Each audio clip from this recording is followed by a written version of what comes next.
We'll find out. We'll find out, man. It's always like, I don't know. I want to say, well, never mind. That doesn't make any sense either. Let's see. I'm going to copy that really quick before we make the official announcements and all that stuff. Isn't this exciting, people?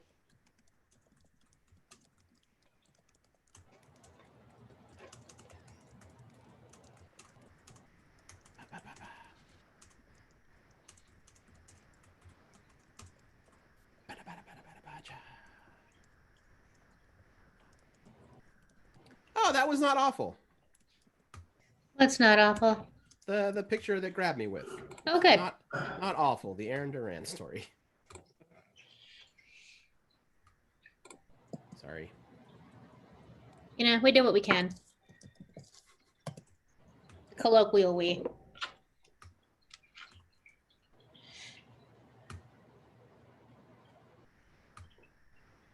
Oh, the USDA Forest is now hiring. Ooh, Navy SEALs. Yeah. Oh, there we are. All right, ready? This is official now. Why, hello, and welcome to issue 568 of Geek in the City of Radio. That was one of our hosts, Claymore. Or Manju. And I'm Aaron Duran. And I'm Beanarita, Claymore's mom. And I'm Cable Hashitani. How's it going, everyone? Oh, man. What a week. What a week, kids. It's Tuesday, Lemon. Yeah. It's been never mind, I'm not gonna do it. Nope. Almost did it. The last couple of days have been a lot. I'll leave it at that. And that's just in personal stuff, not even the world. No, I guess I mean that too. Yeah. I know. All right. Well, as we promised, all of October will be Trektober. Woo! As we do one commentary a week on what we kind of decided were the, quote, creepiest Star Trek episodes.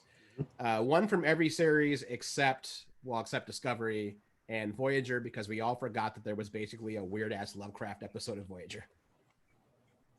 What episode is that? That's what we talked about last week.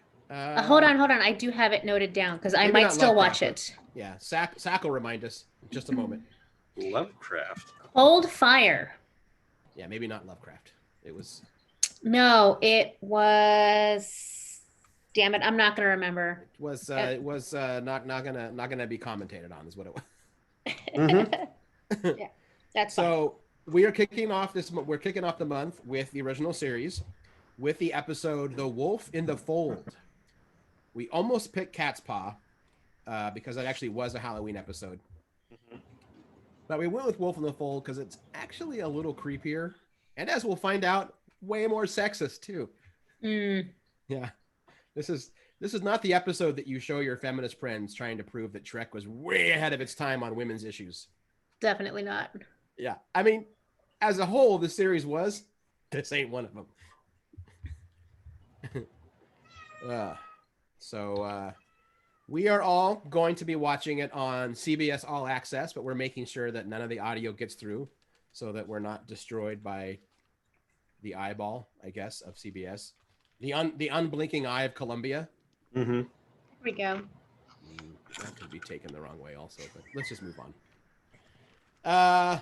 So yeah, I think when we get to 3, like 1, 2, 3, we're going to all hit play on our streaming services, and we're going to kick this off. Yep. This was episode 14, season 2 of Star Trek: The Original Series. The Wolf in the Fold aired in 1967. 1, 2, 3, go. Ooh. By the way, it's just Wolf in the Fold, not The Wolf in the Fold. I know. Sorry.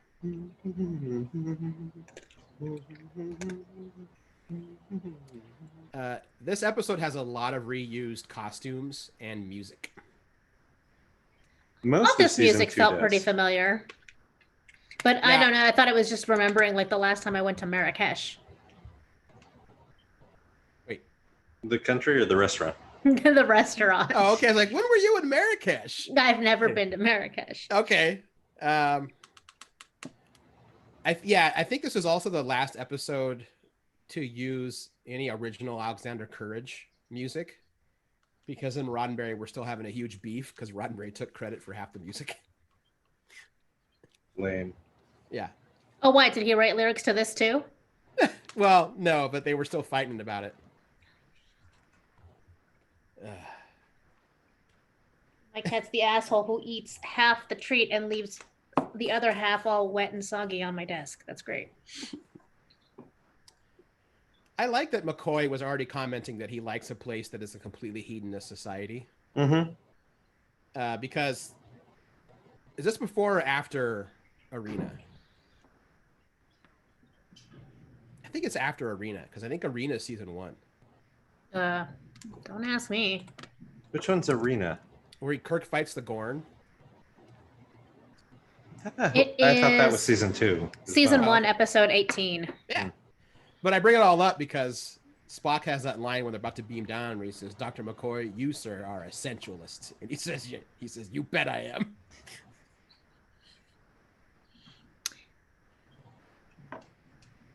I was thinking, I'm like, this place isn't all that hedonistic. You know, they don't. But for the times, I suppose, and what you could put on TV, Yeah. pretty And- racy. And I think the implication is that this is not just a dance hall. It is a No. brothel. Right. Yeah. If I remember correctly, also, you never see Kirk, McCoy, or Scotty drink in this scene because the CBS censors were afraid that it would promote drug use.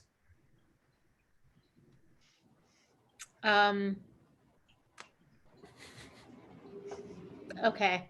Yeah, I know. That's It's a real leap, but okay.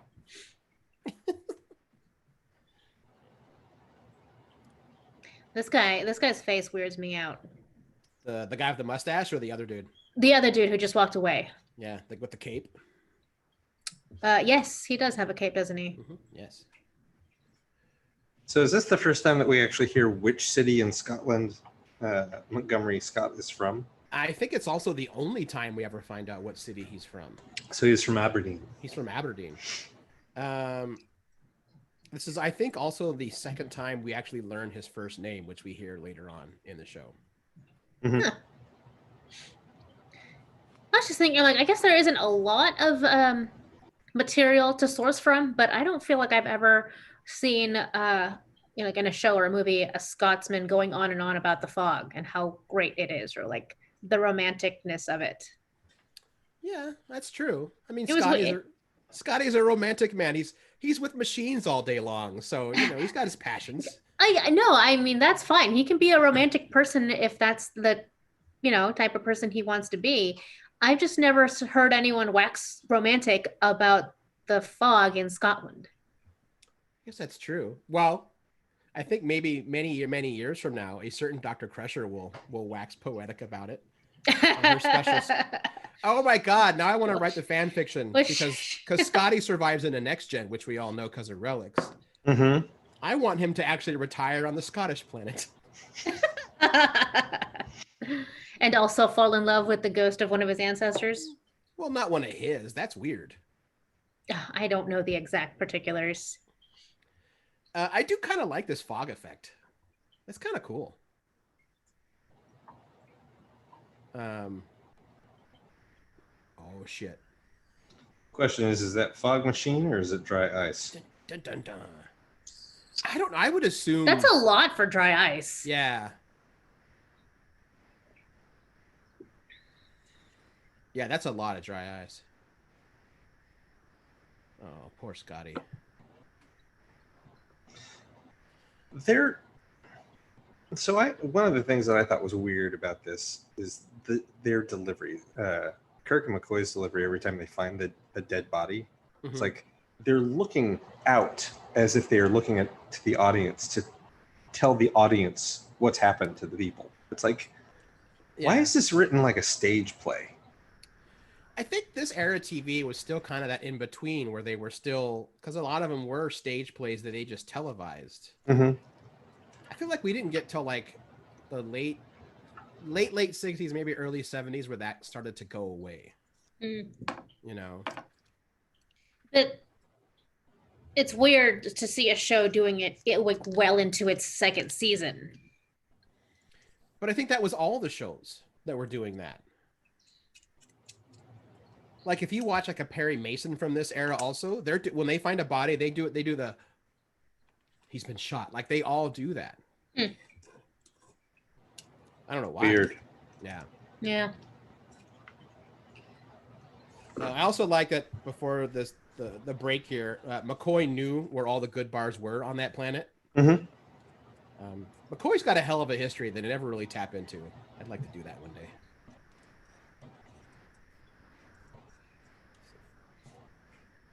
$36.14.9. That's right. God damn, I do really love the remastering of these episodes. They're so pretty. Oh, Mr. Hengist.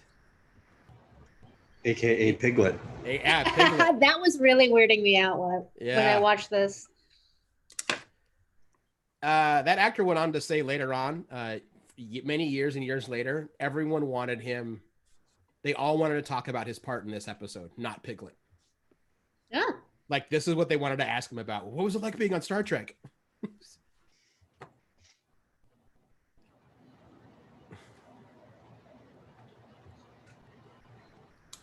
Oh, damn it. I think a lot of these costumes were also from Where No Man Has Gone Before. Like, a lot of reused costumes in this episode. I actually really like the knife that they used for this prop knife here. That is pretty cool. Mm-hmm. It's a good looking knife. It looks like an actual knife, not like a prop knife. I mean, I'm not saying that it's like got an edge or whatever, but it doesn't. It doesn't look like wood immediately. Yeah, and on these remastered ones, unless they really take their time, you can tell when it's a prop or not. It's a good knife. Goodbye, Mr. Button.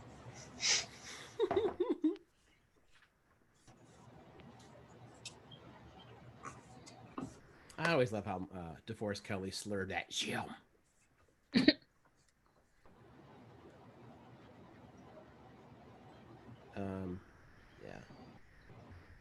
Yeah, this episode's problematic as hell, but I do kind of give it out to James Doohan. He puts in a pretty good work here, being like the tortured character who really doesn't know what he's done. Mm-hmm. It's pretty good.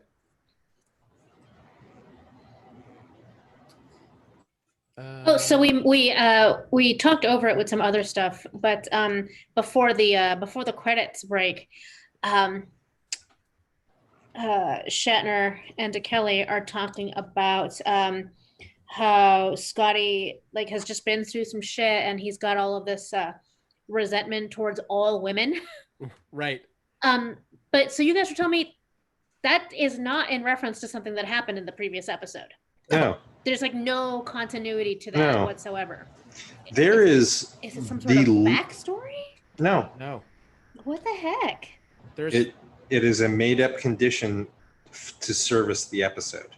yeah. Just to like give him that extra air of culpability Yeah, about to the only, audience only. Right. About the only thing that where they maintain continuity for original series is bringing up the Organian peace treaty. Yeah.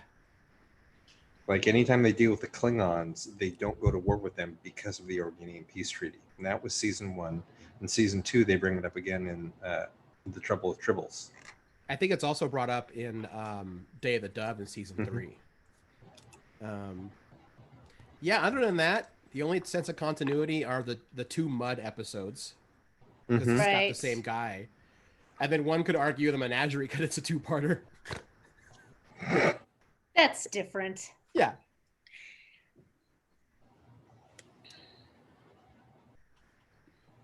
The actor who plays Mr. Hengist, his eyes are so blue, it's almost like disturbing. Mm-hmm. They just stand out.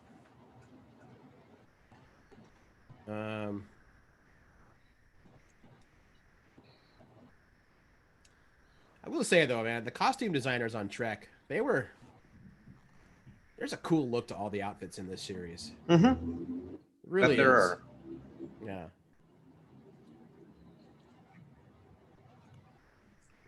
So I remember reading the costume designer for Trek was always trying to bring in like new fashion styles into like actual high fashion, and everyone thought he was too extreme. So he was like, "Well, I'll just do Star Trek then." Just kind of cool.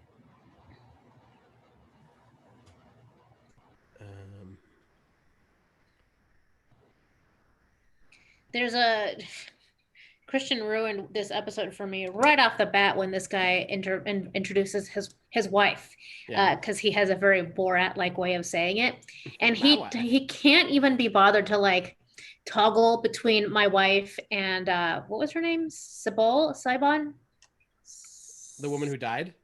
no, his wife. I don't remember her The name. I don't remember. we were talking. It's like Sibon or Sibol or something like that. Siba. But he doesn't even alternate between her name and my wife. He just always says my wife, and he says it a lot. And he says it in that sort of Borat style, and it was just... it's Sibo. Sibo. Thank you. Sibo. Yeah.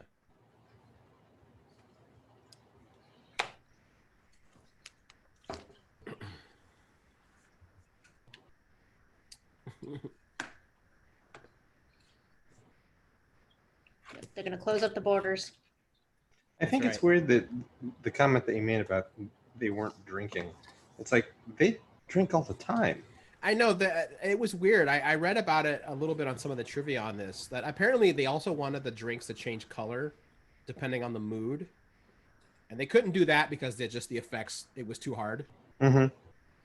But then, yeah, they were afraid about, the censors were like, well, we can't show them.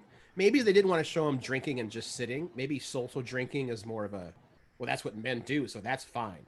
But alcoholics sit in bars and drink. I don't know. Maybe it was a no, you get one or the other. They can be at a fucking pleasure house or they can be at a bar drinking, but not both. But not both. Like strip clubs in California. If you want full nude, all you get is juice. If you're fine with just topless, then you can have alcohol. That's weird to me. It's very weird. Mm-hmm. I don't. Yeah. Well, I mean, don't like, I know that understand sorry, go ahead. Oh, I know that in some cities right now, like bars aren't allowed to be open. Oh, I think it's in New York. They've established the same rule that Portland's had for a long time. Is like if you're going to be open as a bar right now, you have to also be serving food. Yeah. Because the idea is they want to deter people from just hanging out and just like being there for hours and hours drinking. Like Right. Get in, eat your food, get out, stop exposing yourself. Right. Yeah, we miss a good chunk of like really like just bullshit pop psychology there. That's maybe for the best. I wouldn't say we were missing it. Yeah. That outfit's great though. She looks awesome. That's a great dress. Yeah. That whole set is great. I would just hang out there. It does look like a really nice hookah bar. I was just thinking that, yeah. Oh no. Or our friends Nate and Becca, their old place. Yes. Well, and also Becca kind of dresses that way whenever she gets a chance anyway. That's true. Oh my god, I never noticed this before. Look at that push in. So good. But I used to watch this on a really grainy VHS. I never realized like all the fucking stab marks on that yeoman. Mm-hmm. There's It's a pretty lot. heinous. Yeah, that's a lot. And you can see her butt. Well, it's just... Which is fine, as long as no one's drinking. Butts up, glasses down. That's the rule. Yep, apparently. Oh,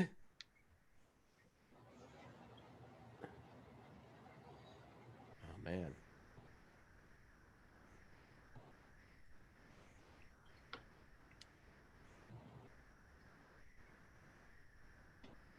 Oh, man. But how? Well, I mean, yeah, Doohan does sell this pretty well. It's pretty great. Also, a big shout out to Doohan for trying so hard to always keep his hand hidden. His hand. So on his right, I think it's his right hand, he's missing, is it the index finger? He got it shot off during World War II, I believe. Oh, so he just always have his hand covered He's in always the whole covering it. series? Yeah, I'm trying to see. Yeah, yeah. Oh, his right hand is missing his middle finger due to him on Normandy. So James Doohan was not, for being a good little kind Canadian, he didn't fuck around. Wait, he was at D-Day? Mm-hmm. All right. Yeah. Wasn't DeForest Kelley also? No, the thing with DeForest Kelley is his mom's ring. It's his mom's ring, yeah. Yeah. He would never take it off. Yeah. I think if you see it here, he's actually, I think it's on his pinky. Here it is. Yeah. When we were doing Trek in the Park, I gave Paul Pisty a ring to wear on his pinky. Yeah. And told him the story why. And he's like, done. The ring also just happened to be the one ring. So it appealed to him on a couple levels. Well, it's like in, just jumping around here, in Star Trek V, the scene, like when Sybok makes the scene of making McCoy relive unplugging his father from life support, the lighting kept catching his ring and kind of throwing off the shot. And he apparently told Shatner, he's like, hey, if you need it for this, I'll take the ring off for this shot. And Shatner's like, no, well, if we have a flare, we have a flare. You don't ever have to take that ring off. So, yeah, for all the bad stories about Shatner, he, he's got a little soft spot. I feel bad for this guy that they had not yet invented plastic surgery for deviated septums. Oh. It's just completely missing. There's just nothing there. Maybe he did a lot of cocaine. Which is why he would have a deviated septum. Oh. No, I assume that that's just naturally what his face shape or it's is. the angle. I don't know. Well, Watch, you're going to find out he had like an amazingly long Hollywood career. No, yeah, Christian recognized him. He says he's been in like one episode of everything. Yeah, you get a lot of those performers, especially, it's one of those people like you've seen him in everything kind of thing.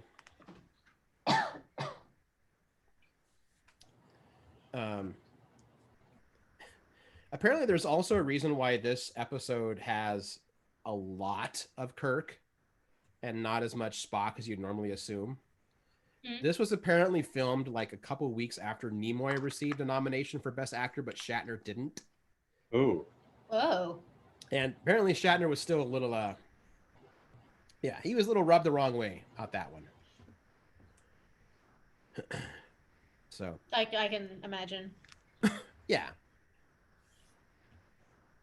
What's funny is that, like, that whole Kirk cadence was, like, that's how they told him to act. And then it just became the Shatner thing, but... Ouch. I've never heard that that's how they told him to act. Yeah, because he's based on, I think Roddenberry said once, the inspiration was,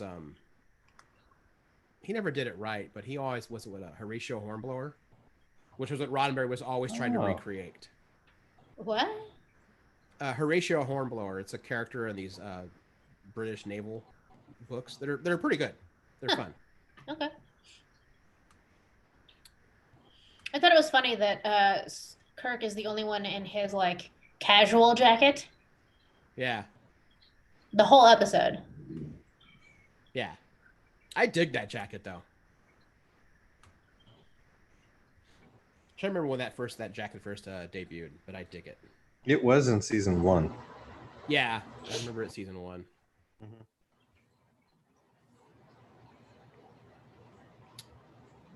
And why he's the only one that got like a casual kind of outfit. Chillin' captain. Because he's the captain. I guess that's true. Yeah. That's where the whole concept of casual duty uniform for captains came from. Oh man, yeah. That's why Picard got one. Picard got that jacket. Well, it's not just the jacket. It was also that the uniform top was gray and black. Yeah.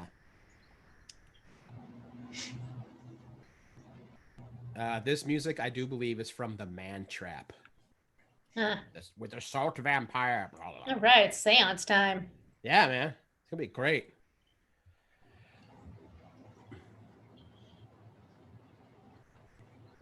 This episode written by Robert Bloch, who did a lot of stuff. Also, apparently, like, super obsessed with Jack the Ripper. Yeah. Was that you that was talking about that earlier? Yeah, he wrote like 4 separate different... Jack the Ripper scripts. And I think a novel also. There have been 2 or 3 different graphic novels that have been based on other Jack the Ripper books that he's written. Oh, really? Yeah.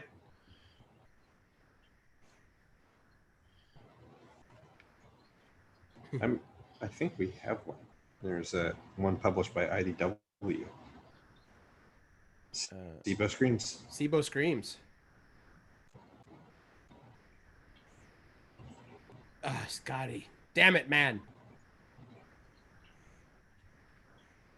That's a good Scream. Yeah. Reuse Scream. I think that was a Scream from Where No Man Has Gone Before. When Mitchell kills somebody. Kills a lady. Mitchell.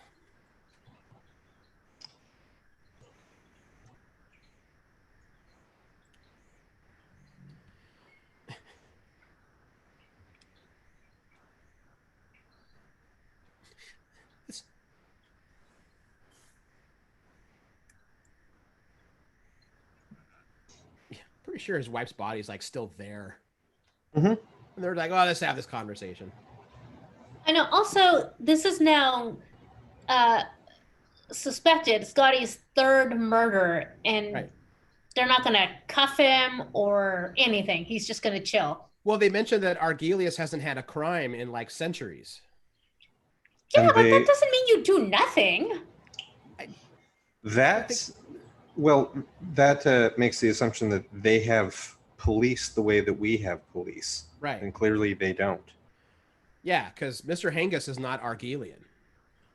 Right. No, but he is there in a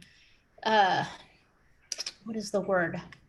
Like in not an enforcement capacity, but and it doesn't have to be him. Like anybody.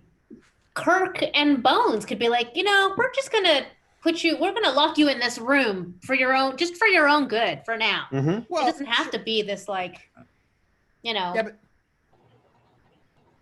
but then you wouldn't have an episode. It's a plot hole, is what I'm saying. That's fine. I'm actually like reading trivia and goofs and whatever, and they mention some plot holes, and I'm like, that's not a plot hole. This is a plot hole.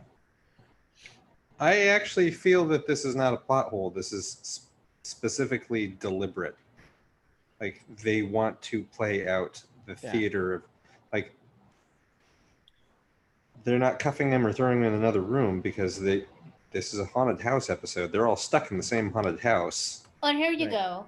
No, you're right. Obviously, if they did that, then there wouldn't be the episode, or like that storyline would just fall flat.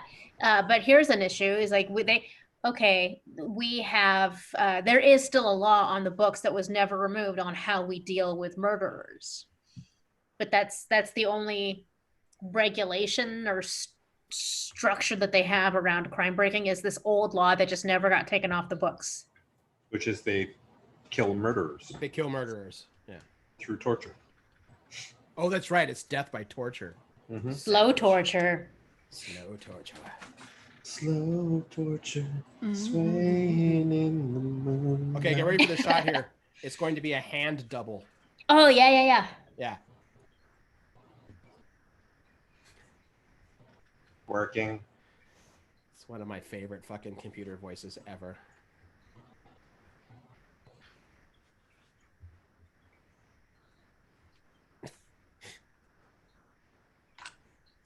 Oh, poor Scotty. Oh, here comes the hatred of women.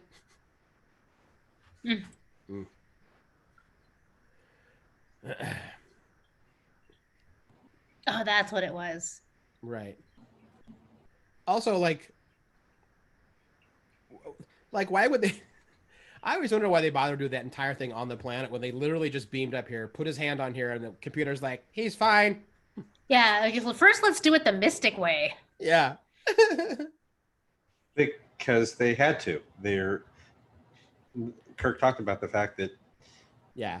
by Sovereign. beaming down to this planet, they were subject to Yeah. that law. Right, The- right. Mhm.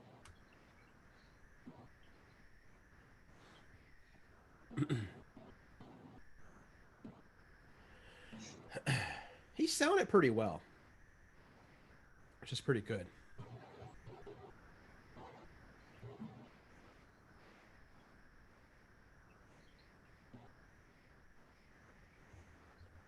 Now we're just watching the episode. Yeah, but this is the meat and potatoes of it. This is where. This is where Yeah. they start to put things together. Right. Mm-hmm. And they would have gotten a lot of this had the Lieutenant Tracy not gotten killed as well, because she came down with a tricorder to do exactly what's going on right now. Not just any tricorder, the psychic tricorder. Mm-hmm. Is that what it was called? It's called the psychic tricorder. Yeah. Okay. Yeah. What?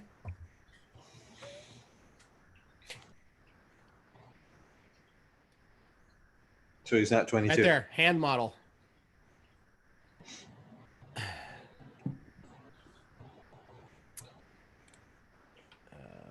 Let's see. Perfectly cromulent hand. Yeah, it's fine. I think I read somewhere this entire like scene here in this boardroom or whatever is the longest continual usage of like one set on the episode. It's like a 13-minute scene. Mm-hmm. It is. It is a long scene. Yeah, it's basically we're in a courtroom. Like this entire thing is a courtroom in a horror movie all at once. Mm-hmm.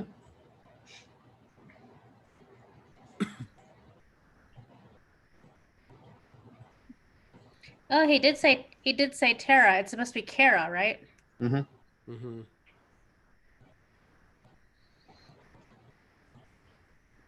I love an original series. Like every like planet leader is just like one thing away from being like a cult leader. They got the robes. They got that sweet goatee. Right. You know, they do the hand thing. It's pretty great. I feel like they reused this same image for what's the episode? Is it Who Mourns Methuselah or something like that? It's the one where Methuselah? Kirk I mean, I wouldn't know that episode names. That's nerdy. No.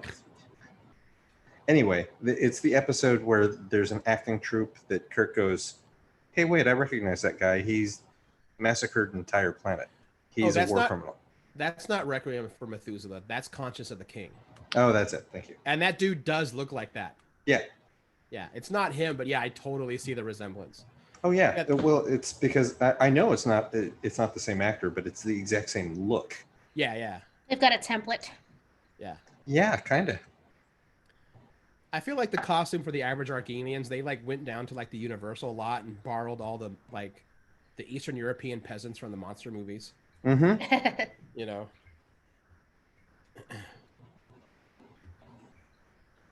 Yeah, it feels very old Turkish. Mm-hmm. Yeah, I mean that does make sense for what they're trying to create, you know. Oh shit. Ooh.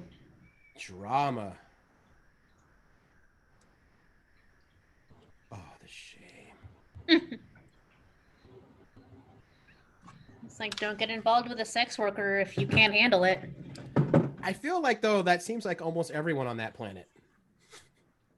Well, then he's got a real problem then. Yeah. Because no matter who he meets, it's going to be the same issue of jealousy. Right. I mean, Dad was clearly fine with it. It's the family tradition. Yeah, they worked together. That's right. Mhm. That's right. He was very proud of that. Yeah. I mean, okay. Good for that. I also here's an error in judgment. So, Mr. Scott is believed to kill women. Yes. He's believed to kill 3. So we're going to have a trial with the computer, and everyone in the room is male except the one woman. Right. Right. It's like, why? Why? Like, I know why, but that should have been a male yeoman. Right. I mean, nothing happens to her, right? No. Bravest person in the room. Oh, and she's in a red shirt too. She gets taken hostage. Oh, right, but not by Scotty.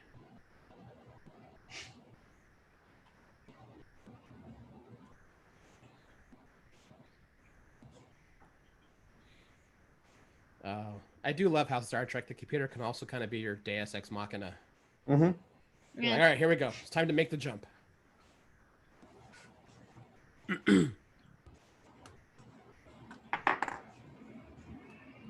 You could totally do a sequel to this this episode. Or the frozen space corpse of found by another ship. Yeah. Is that what they do? They beam him out? Spoilers. Oh, psh. Right. Sorry. Yes, it is, but they do a wide dispersal, so they Yes, don't but- beam him, like, he doesn't rematerialize in one piece. Right. But, you know, things happen. Dun, dun, dun. So Red Jack is another name for Jack the Ripper. Mm-hmm. I think he was called that once in the papers, yeah. Mm. Red Jack, Yeah. which they're slurring here as Regic. Regic. I see. What I also like is that Mr. Hengist is like, well, he lived hundreds of years ago. It's like, why How do do you you know know? that? Yeah. You're not from Earth. That's clearly Robert Bloch being like, everyone would still know about Jack the Ripper all the Yes. time. Everyone cares about Jack the Ripper as much as I care about Jack the Ripper. That's right. I feel like many people go through their Jack the Ripper phase, though, where they want to read everything about it. I think I went through my Jack the Ripper phase when I read all of From Hell. Mm. That was exhausting. I went through mine in like the late 80s because that would have been, it's so weird, the 100th anniversary of the Ripper killings. So like every TV show was doing a documentary or a mini series, and I was, you know, and it came out around Halloween. I was like, oh man, you know.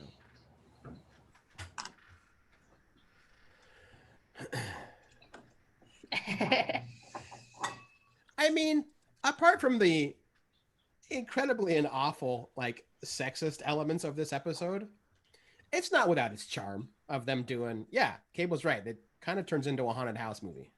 Mm-hmm. It's fun for that element, you know.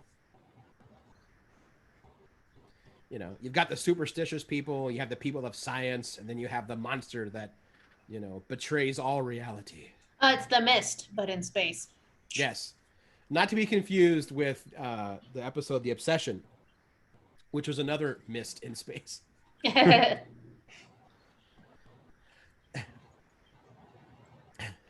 the thing, people. When you don't have much of a budget, you can make your monster air. It's really effective.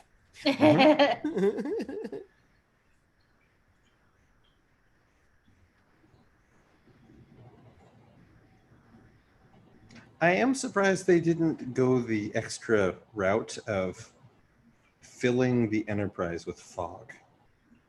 Oh, man, that would have been awesome. Well, you could only do it after this scene. That's when it would work. Yeah. Oh, man, that'd have been awesome, Cable. Let's invent a time machine to go back and change this episode. I don't even mean that ironically. Forget everything else we could fix with humanity. We're going to fix just one episode of Star Trek. Did you guys kill Hitler or stop like Trump from being born? No, but you know the episode Wolf in the Fold? So it really needed fog in the corridors. Fix that. You're welcome, humanity. Well, did you at least fix the sexism? No. Just the fog. Just Fog. Just trust me. Fog. God, what am I, a monster? What am I, Lucas? We did the thing that we knew how to fix. That's right. We knew things that wouldn't completely alter the space-time continuum. Mm-hmm. That's actually a good story idea. Time travelers that they know they can't fix points, but they can fix little things that they always found annoying in pop culture. That is so fucking niche. Uh-huh.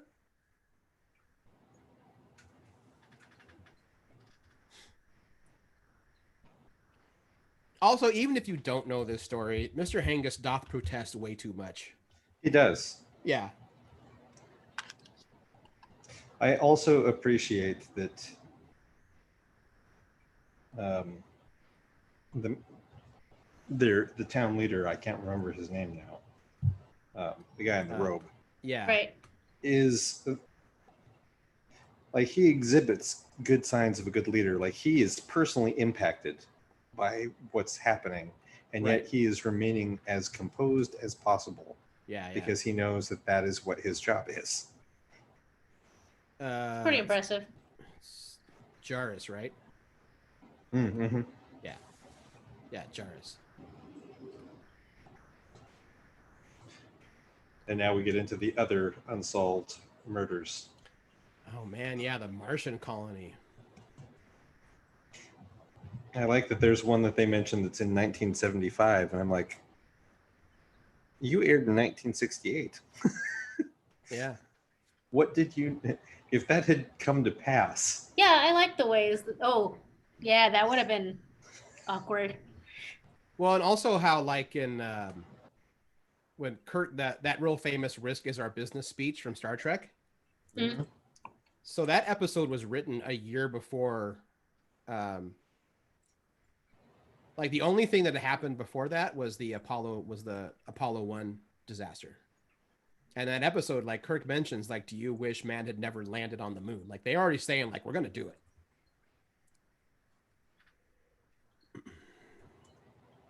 One solar year ago. And now the finger points to Mr. Hengus. Yeah.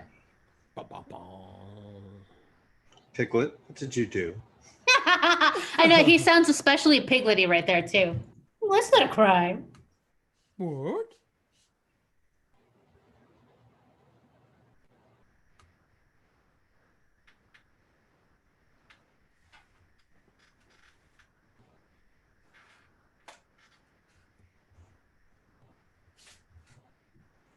Spock knows. Mm-hmm. ACAB. Spock always knows. That's right. Even in the final frontier, ACAB. Spock knows. Spock knows the score. Just keep waiting for him to be like, and also, Captain, fuck 12. Peaceful sheep. Yeah, drink. Always drink your whole drink when they reference the title. Oh, God. You don't have to. We're not doing that. But that's the old rules.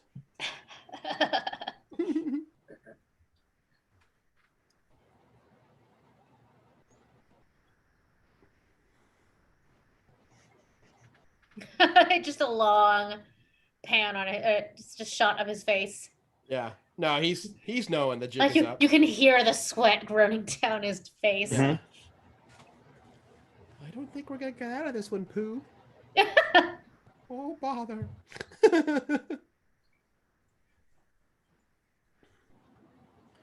This is what happens to Piglet when he's the only survivor on the 100-acre wood. Like all his friends are dead. He goes mad. Yeah, He's Christopher the reason Robin all his friends are dead. Yeah, Christopher Robin sold the land for profit, so all he has left is his hatred. Yeah. And this is clearly the stuntman. This is the worst stuntman ever. Well, not the worst for Trek, but it's damn close. Oh, wow. Yeah. I didn't catch that on the big screen. He's dead, Jim. He got to say they're dead, Jim, a lot in this So many episode. times. So to this day, my sister cannot watch this episode because of this scene. Really?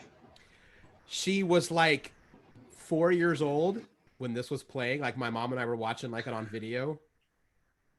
And she hears that voice and it imprinted on her To where like Oh, I could wow. call her now and go like Red Jack, and she'd like, shut up, and she'd hang up.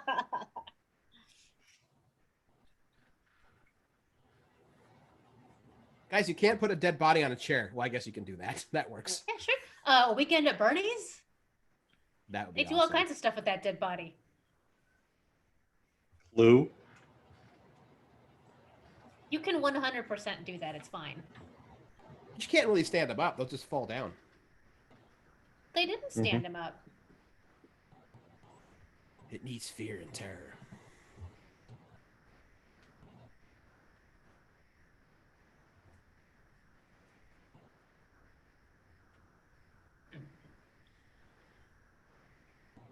Oh, that's right. There's this tiny little spot with Sulu in this, right?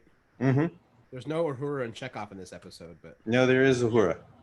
oh, No, is there? you're right. There is no No. Uhura. There isn't. It's in the trivia. Yeah. Yeah. I love that line though.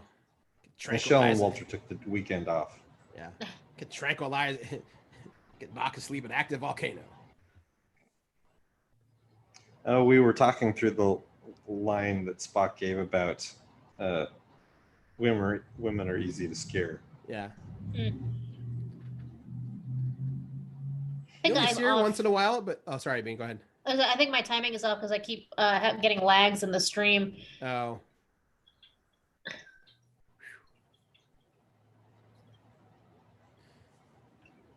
Oh shit.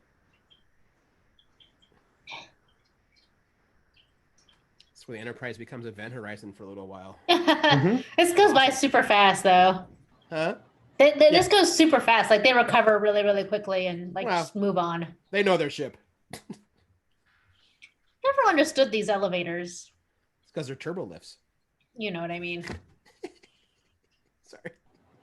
No, what do you mean? What What do you don't understand about them? They're The handle, the downward pointing handle, just seems like a really strange way to operate that type of conveyor machine. oh man, that's so cool. Mm-hmm. I think it's because they just wanted the actors to do something when they're in the turbo lift.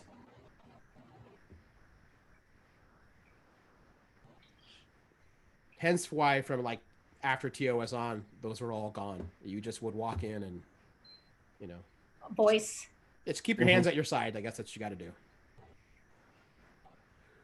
God, look at all that like that fucking wood diodes back there, Yep. man. Still cool though. Oh, Star Trek jumpsuit. Yeah, very cool. Yeah, that's for the enlisted men, or the enlisted members of Starfleet. Yeah, they get jumpsuits. They don't Huh. get uniforms because they're not officers. Weird. I never realized that was where the distinction lied. Yeah, I mean, they weren't really good at kind of keeping that up, but that kind of was supposed to be the point. Like the only character that in modern Trek that we deal with that is a main character and has an officer role, but is not an officer, is Miles O'Brien. Yeah. Hmm. And it 'Cause he's- always bugs me that What's he's his got- rank? Chief Petty he's Officer. chief. No, Chief Petty Officer. Yeah. Like he doesn't have any pips on his Mm. collar at all. No, as I say, what annoyed me is that in the official like Trek canon, Mm-hmm. they have enlisted ranking. They just never bothered to make them and put them on the uniform for him. Mm-hmm. Like they're little bars instead of circles. They're little bars. Interesting. I don't really remember much about the naval ranking system, but a chief anything would still be different from an enlisted person. Well, a chief's not an officer though. But they're not enlisted. Well, I don't know. Like I said, Yeah, they I are. don't know enough about naval stuff, which Uh, is what their ranks are based on, right? Yes. Just want to point O'Brien- out that an immortal killer is stopped by math. Yes. Yeah. Figuring Also, I like drugged up Sulu. Mm-hmm. Seriously? They're all great once they all get drugged up, and they're all just kind of, hey man, This Oh, is that's right, because awesome. we also get like super drunk Scotty also, huh? Mhm. Everyone's and, all and loopy. McCoy. Yeah.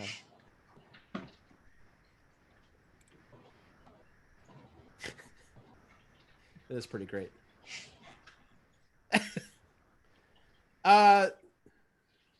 What's his name isn't either. The guy who runs the city. Nope. Nope. But the musician father is. Yeah, yeah. Yep. They're all doped up. Yeah, these 4 aren't yet. Interesting. Bless you. Thank you. And there's the horror lighting again. It's cool.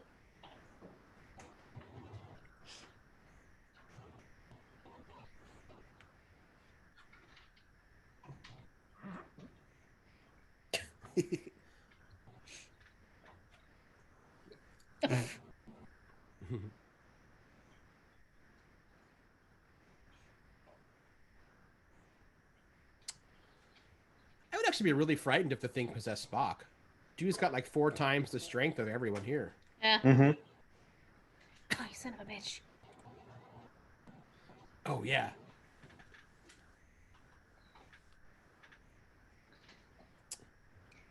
That's some So good much dubbing for there. him being dead. He is dead. He just resurrected him. He just animates a body. Yeah. Eh. Oh, that's the Look at- stunt double again. That's the stunt double there. Yep. Okay, but that was Nice. awesome though. McCoy's like, "Come here, little lady. Let's dance."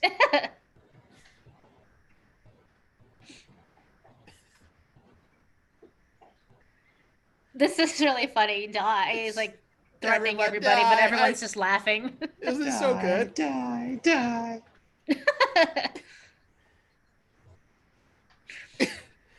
I have never seen- Copy that audio I have never and play seen it Kirk. over. Yeah, I've never seen Kirk hold the character in a more entertaining fashion. Mm-hmm. God, this guy, get out of the way.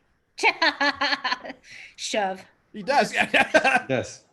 I do like how all these drunk crew members are low key, just aggravating the hell out of Spock. Yes.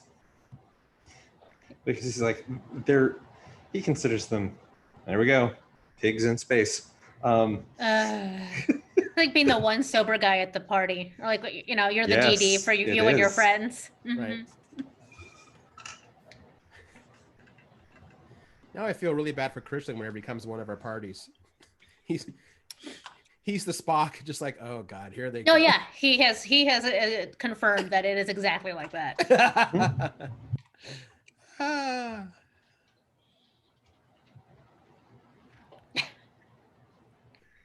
Oh, that's right. This is where they're drunk and they want to go back down to the planet. Mm-hmm.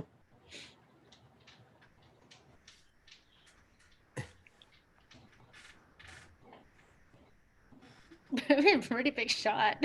Yeah.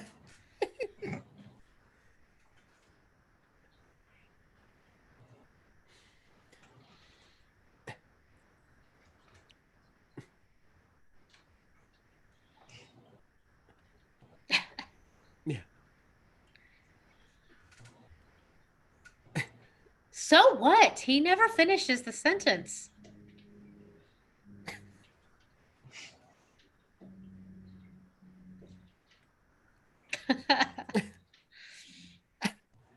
Not having it.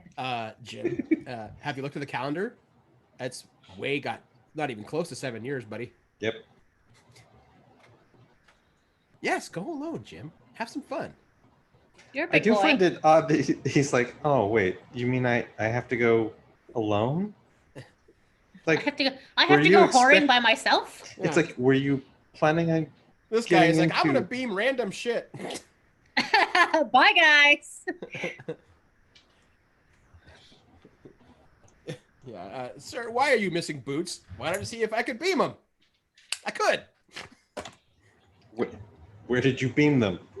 Over on that moon. Somewhere. All right, that was awesome. I'm gonna turn mine off now before it goes right into. Oh, The trouble with tribbles. Trouble with tribbles. Yeah. So Which there is what it- is. What was that? I was going to say that's what happened when I was watching this over the weekend. Is it just went right into the trouble with tribbles, Oh no, anything And- but that. and then I had to watch Trials and Tribulations. Tribulations. Yes, Nice. Right. Yes. that's the rule. If you It watch is the one, rule. you have to watch the other. I'd like to see someone actually recut them all into one giant episode sometime. I'm sure some nerd has done that already. I think I'm sure it's already been done on YouTube somewhere. Yeah, Probably. All right. So that was it. What were your thoughts on Wolf in the Fold? It's more fun than creepy. You've got like your court setting, you've got your murder mystery.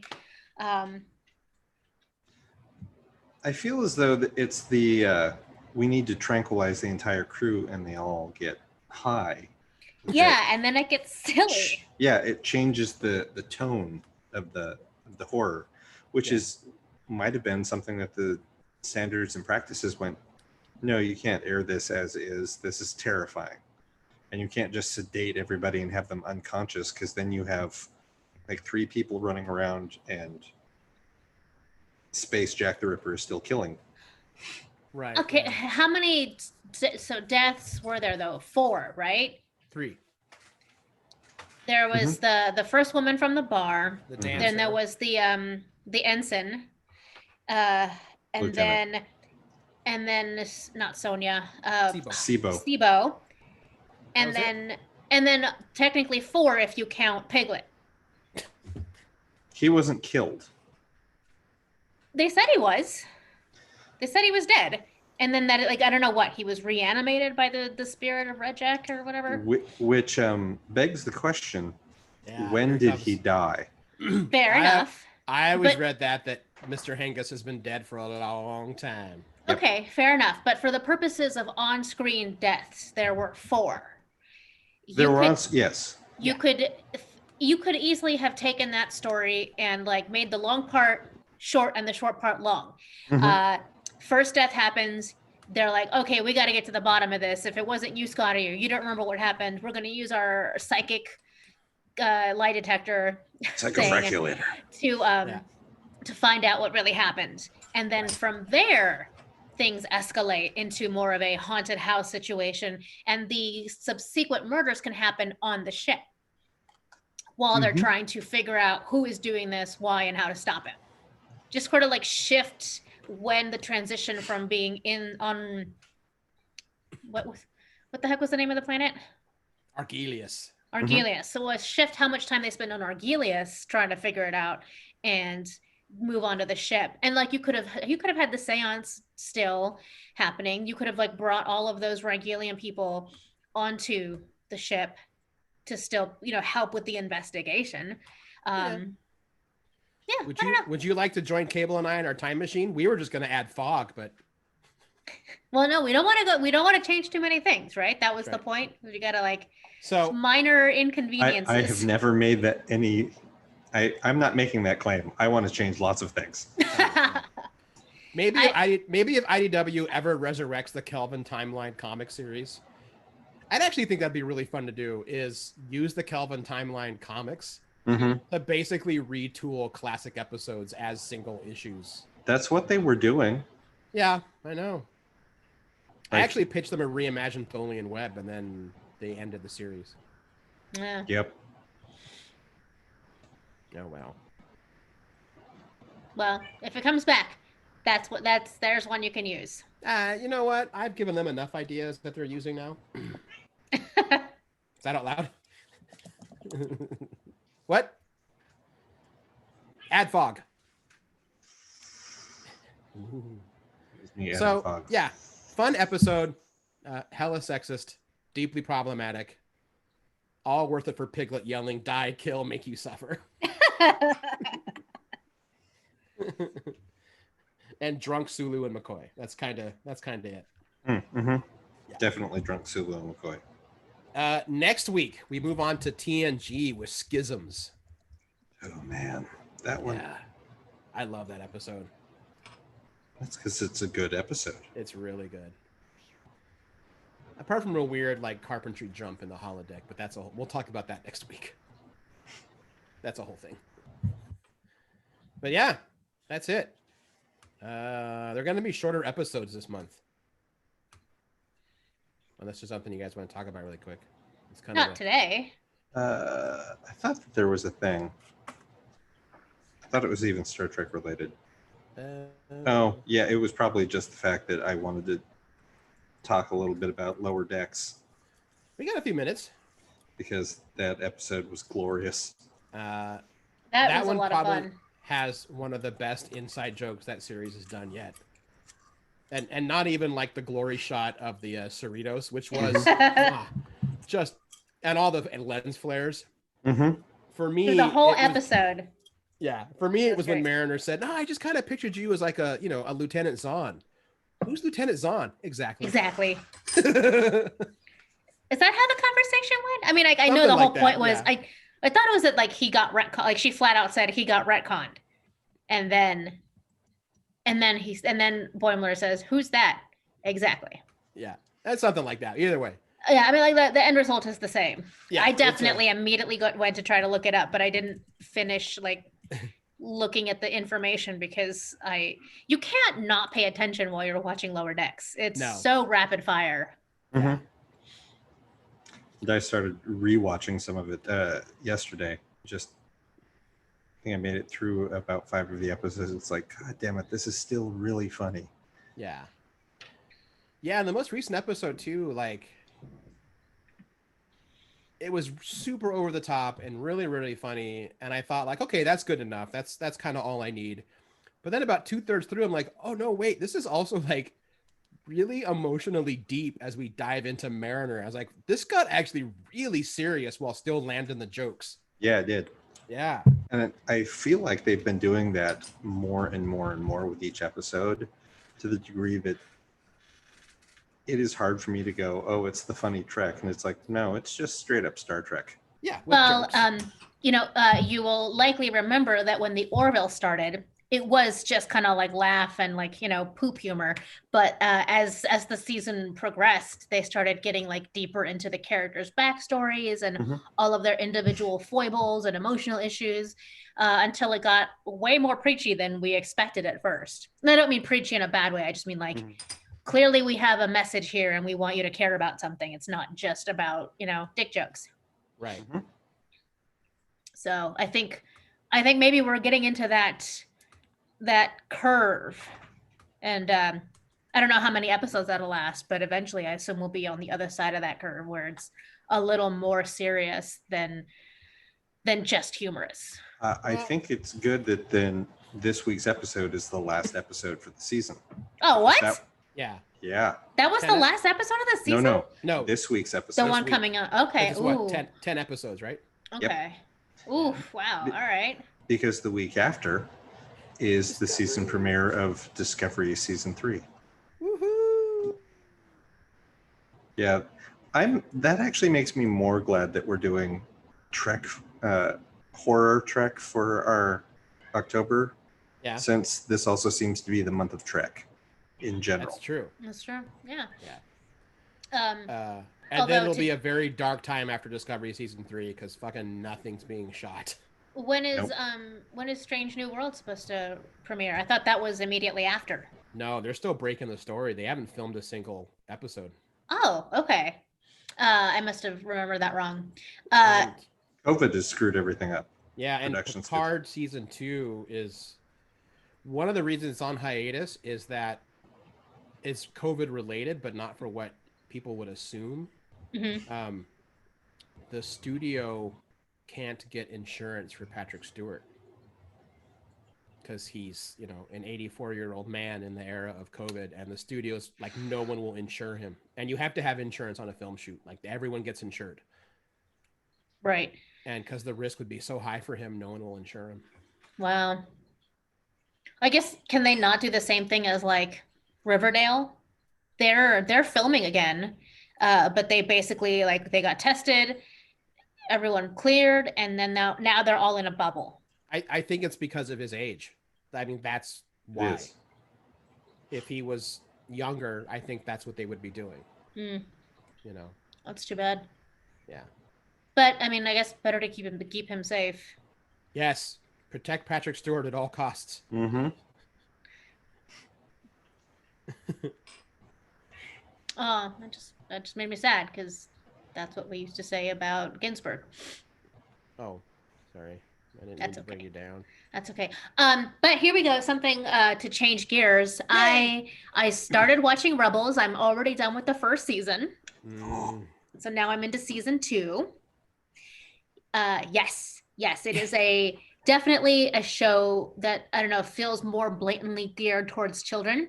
There's a lot more like goofiness and slapstick humor. Uh-huh. Yeah. But at the same time, it's still a Star Wars, and there's still like the deep sadness of the orphan boy, and you've got like a lot of other like Firefly comes to mind when I watch this. You've got like the badass mature captain, female captain who's kind of like takes no shits, but you've also got like a young spunky chick who's cool, and you've got like the big bruiser who's kind of an idiot but he's got a solid heart, and it's got all of the elements you need Hmm. for a good you know band of rebellious space-faring folk.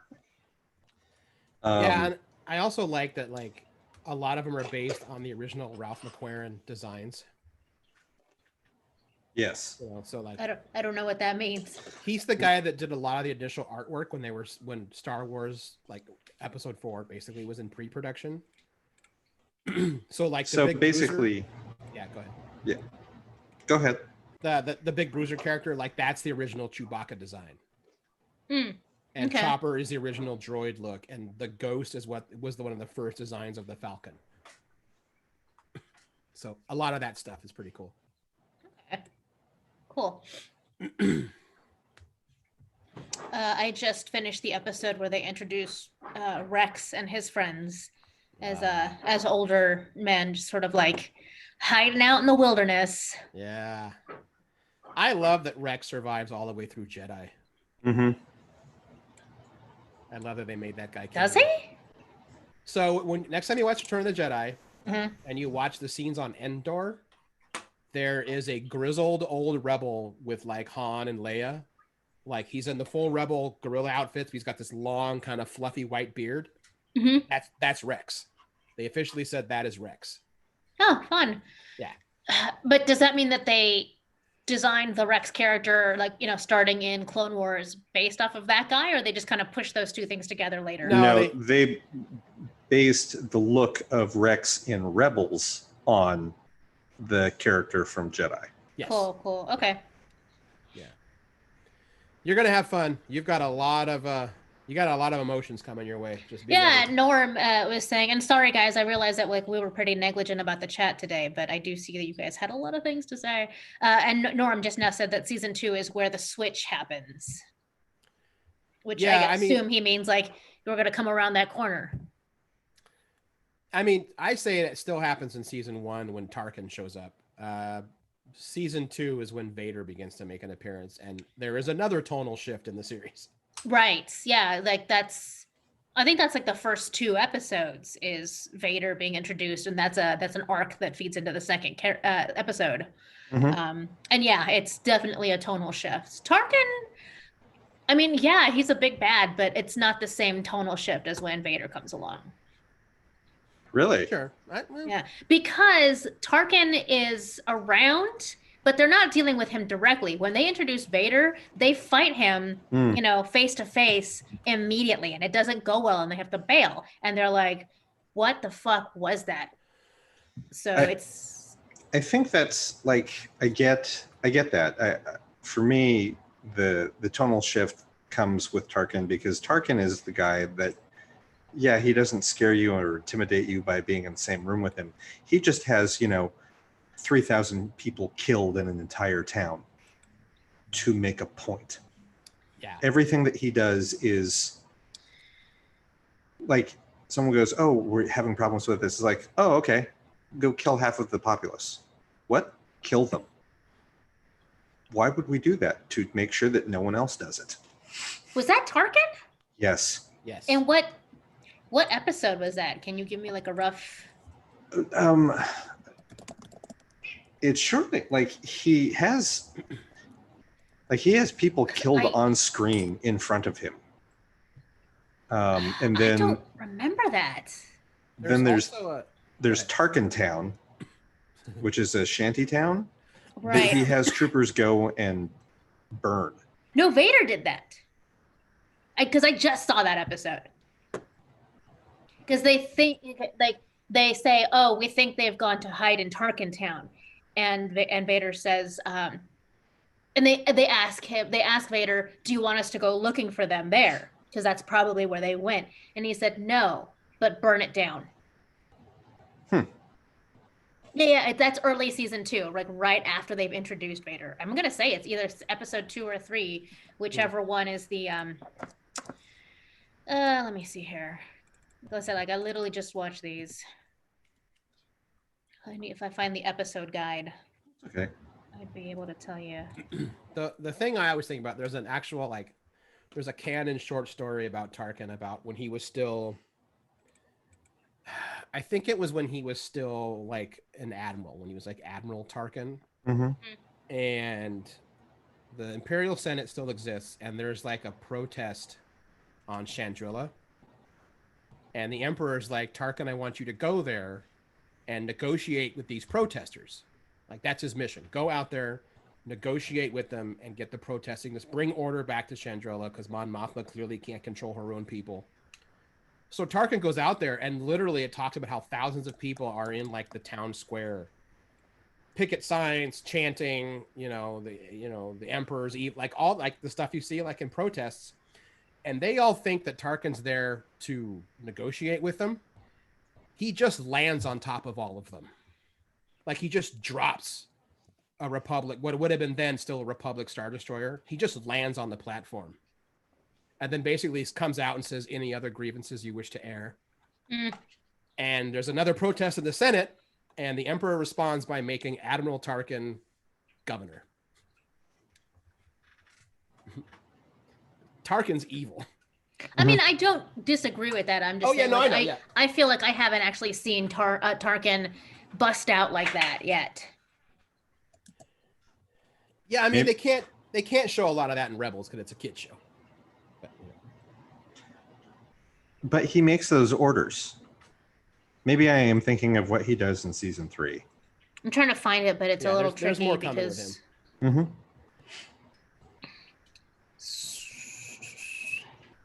There was episodes 1 and 2 of season 2 are called The Siege of Lothal, and that's the one where they encounter Vader for the first time. They get away, and then he has Tarkin Town destroyed, burned down, just because. Right. Because he knows that they're gonna try to do something evasive to get out and be able to hit hyperspace and move away from that planet. And so rather than like try to stop it, he sets up a way to track them and lets them get away. Mm-hmm. I think it was one of the Darth Vader comics the last few years ago, where it's like Vader basically like asked the Emperor, like, why do you keep him around? Like, he's obviously power hungry. He obviously wants the entire empire for himself. Like, why do you do it? Like, he's dangerous. Why do you do it? Mm-hmm. And the Emperor's attitude is basically, because he upsets you and keeps me on my toes, Lord Vader. That's why. It's an unnecessary evil. Mm-hmm. And he accomplishes all of the things that the Emperor wants accomplished. For sure. He's very efficient. Mm-hmm. Well, the entire this is such a nerdy dive here, but whatever. That's this show. The entire like Empire's doctrine of fear is called the Tarkin doctrine. Like it's all based on his designs. Right. And well, I know that. I guess if you don't know a lot of these other like backstories like you guys do, like the average Star Wars fan would just be like, "Oh yeah, Vader is like the baddest, scariest guy on that side of the war, I guess." But I picked up during Clone Wars that when Anakin is still Anakin and he meets and has to work with Tarkin over the course of a couple years here and there, like he picks up a lot of stuff from him. So in some ways, he is an apprentice to Tarkin's methodology too. Yeah. Yeah, I love those episodes. Yeah, some really good foreshadowing there. Yeah, Tarkin telling him like, you're the only Jedi that seems to get it. You're the only one I would ever trust to lead into a battle. You're the only one who should be a part of the Republic. Yeah, it's pretty great. Yeah, it's really, really good backstory, like knowing where both of those guys end up down the road. Yeah. Well, And then should in season actually- 3 and 4, you get introduced to Thrawn. Ooh, yay! I've heard a lot about that guy. Yeah, it's all true. He's a bastard. Super. This doesn't give like anything away, but in the news, not what I sent you, Cable, but in the new Star Wars game, the Star Wars Squadrons, one of the rebel characters, he's basically part of the rebellion because he has a death mark everywhere except the rebellion. And one character is like, how did you get a death mark? Like, how did you get a death mark so big? Like in the entire galaxy? He's like, all you did was like sell a knockoff piece of artwork to like an Imperial captain. And the rebel's like, well, how was I supposed to know that Imperial captain was going to present it to a gift to Grand Admiral Thrawn? Oops. Yeah, that will make sense when you watch the series more. Yeah. Cool. Yeah. Okay. Yeah, don't try and sell fake art to Thrawn. All right, we should legitimately wrap up the show now. Okay, that sounds good. For sure. Thanks, everybody. We hope you enjoyed the commentary. It's just kind of us goofing while we watch Star Trek and having lots of good time and random trivia. And we'll be back next week with Schisms. That's what's going to be so good. With that all being said, I am Aaron Duran. I'm Bina Rita. And I'm Cable Hashitani. We will talk to everybody next week. Oregon, October 13th is your last day to register, so do that. So you can vote out Ted Wheeler if you live in Portland. He's now down 12 points. That's still not enough. I want him to get such a trouncing. Good night, everybody. All right, recording stopped.